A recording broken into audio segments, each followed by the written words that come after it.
Hello, and welcome to another episode of Odd Cognition. Psi is a process of awareness that cannot be explained through sensory experiences. This can include anything from telepathy to precognition to awareness of far-away objects or places. The main problem with Psi is not that there is not research. It's not that there is not data.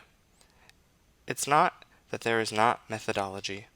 Rather, it is that Psi appears to go against everything in the current scientific model, so researchers view it as an either-or scenario. To them, either Psi is false, or everything they believed is false. Spoiler: the fix is that Psi is real, and so is most information from modern science. It just requires a bit more of an open mind to see. History. To give context, Psi research ultimately began in earnest in the 1970s and really picked up attention in the 1980s. Ultimately, two men are largely to credit here: a skeptic, Hyman, and a believer, Charles Honorton. After much back and forth about methodological issues within the field, they joined in 1985 to create a critique and outline methodology that would be acceptable to both. Many studies have followed these directives, and initial writings from Hyman seem to agree that significant results showed evidence of unknown phenomena. However, Hyman, for reasons unknown, changed his views before publication, instead offering that meta-analysis, as a new field, is a poor method for validating Psi research. For reference, meta-analysis is used extensively to this day, and a strong p-value across multiple independent studies is seen as one of the highest forms of evidence in science. Jessica Utz, a co-investigator for the American Institute for Research, said, using the standards applied to any other area of science, it is concluded that psychic functioning has been well established. When Hyman critiqued her conclusion in 1995, he reached even further, not denying based on lack of evidence or research methods, but because parapsychology was not a real science and would eventually be proven spurious.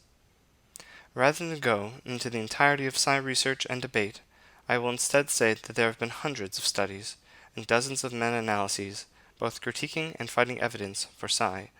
Some of them are cited below, with a variety of authors and opinions included. The key point is that though both sides are biased, Psi research has done amazing work to rectify flaws, moving to automatic computerized tests, which would be almost impossible to fake. On the other side, skeptics have repeatedly moved the goalpost, citing that it is impossible for Psi to exist despite evidence to the contrary. If this were any other accepted inquiry, such as neurology, the field would be considered exceptionally robust. In fact, social psychology is facing a reliability crisis today, as studies are not able to be replicated. The known gold standards must be re-examined after researchers realized the experiments were poorly done. SSRIs are passed with an FDA approval after 3 studies with increasing numbers of participants show an efficacy p-value of 0.05 or lower. This means that the chance for a false positive is 5% or less, and high participation safety is also included in these studies. Usually, they just scrape by, barely showing any effect, even after multiple tries. When the file drawer effect is considered, there is virtually no differences in the response to drug versus the response to placebo of patients who suffered moderate levels of depression, and a small difference for patients with very severe depression. The file drawer effect is the number of studies expected to be unpublished due to null results. The reasons for this are exciting results are more likely to get published because they attract more interest. Publications can also be very expensive, so null results are typically ignored, and getting positive results can earn companies lots and lots of money, as is the case with SSRIs. Those small differences in severe depression are results of not using active placebos, but I will talk more about SSRIs and other medications in future videos. For reference, the file drawer effect for Psi is approximately 15 to 1 to produce null effects, something we are not even close to approaching. Besides money and skeptical mindsets, the reason for Psi being hard to identify may be in how it shows itself. Few people seem able to successfully remotely view without training, only about 1% of those screened. However, screening for factors such as mental discipline, personal Psi experiences, belief in psi, being feeling-perceiving type on the Myers-Briggs type indicator, or being extroverted and creative will raise that percentage. It should be noted that the Myers-Briggs is a poor man's model of personality identification. The Big Five is the gold standard today, with the MMPI and PAI commonly used for pathological diagnostic purposes. The methods of testing psi vary somewhat by institutions, but in a typical ganzfeld experiment, the most common test done, a receiver is placed in a room relaxed in a comfortable chair with halved ping pong balls over their eyes having a red light shown on them. The receiver also wears a set of headphones through which white noise is played. The receiver is in the state of mild sensory deprivation for half an hour. During this time, a sender observes a randomly chosen target and tries to mentally send this information to the receiver. The receiver speaks out loud during the 30 minutes, describing what they can see. This is recorded by the experimenter, who is blind to the target, either by recording onto tape or taking notes, and it is used to help the receiver during the judgment process. In the judgment procedure, the receiver is taken out of the ganzfeld state and given a set of possible targets, from which they can select one which most resembles the images they witnessed.